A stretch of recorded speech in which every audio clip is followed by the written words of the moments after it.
Ahojte, ja som Lenka. Už viac než 10 rokov žijem v Zlíne. Poďte so mnou, ukážem vám svoje obľúbené miesta a ako najradšej trávim voľný čas.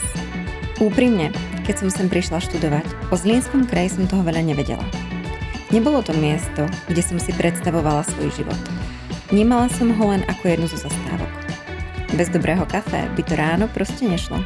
Čím dlhšie som bola v Zlíne, tým viac som začala objavovať miesta, okolo ktorých som na začiatku len prechádzala. A čoskoro som zistila, že ma toto vlastne hrozne baví. Dnes už mám svoje obľúbené trasy. Niekedy idem na kole, inokedy si idem zabehať či vyčistiť hlavu do sauny. Je skvelé, že nemusím dlho premýšľať, čo budem robiť. Mám množstvo možností. Rovnako dôležití sú ľudia, ktorých okolo seba mám. Väčšinou trávime spoločný čas aktívne, ale niekedy si neodpustíme ani dobré víno, jedlo či vyvaľovanie sa v parku. Zlínsky kraj mi v priebehu rokov prirástol k srdcu. Dal mi zázemie, vzťahy, miesta, kde sa cítim bezpečne a neustále objavovanie ďalších možností.